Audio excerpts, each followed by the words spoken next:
It was supposed to be a quick stop on his way out of town after work. Instead, an off-duty officer found himself right in the middle of a shooting inside a Taylorsville liquor store.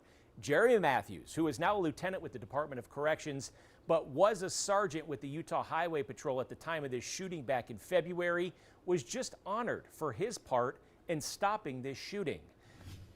Matthews drew his concealed firearm and he stopped the suspect, who prosecutors say was shooting another man, and he ended this dangerous incident.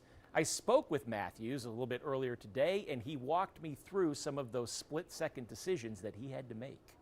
I headed into the store. I was probably in the store maybe a minute at the most. It was probably a lot quicker than that, and heard some loud popping sounds that came from behind me.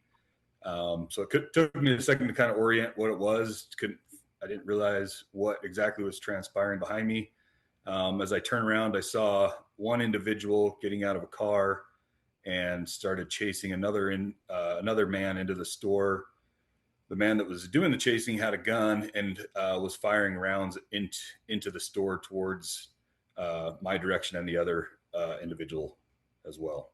So, Jeremy, when you see that, I mean, obviously you said this is happening just so fast. Do you remember what was running through your mind? It almost felt, like it didn't feel like something like was happening at that point.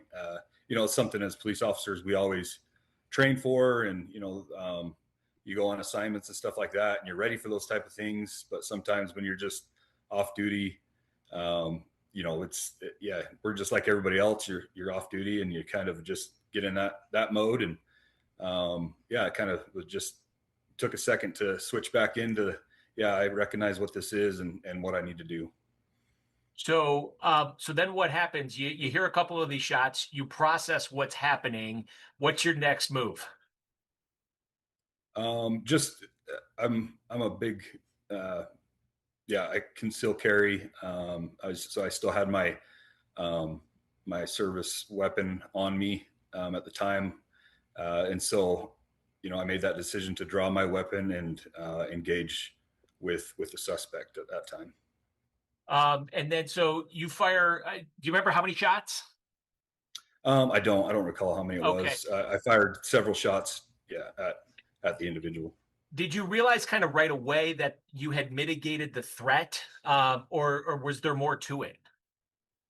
No. And that's, again, just goes back to that training. I fired several rounds and just, we're taught that, take time to assess what's transpiring. So I stopped firing at that point. I saw the individual running out of the store. And so then I followed after him. And then outside the store, I gave him some commands. And at that time he, gave into those commands, and gave up there on the spot. And then I just kind of, held him at gunpoint. Obviously, because I was off duty, I didn't have any cuffs or anything like that, or radio on me. And so I just kind of held him at gunpoint and called in for some extra officers to come in and help. So Matthews was honored. The DA said that his actions were justified. If you'd like to watch the full interview, it's really, really interesting conversation. I even asked him what he thought might happen if he wasn't there to mitigate that threat. You can scan that QR code that you see right there on your screen if you'd like to go ahead and see that full interview. I also wrote up an article. You can read it. It's over at KUTV.com.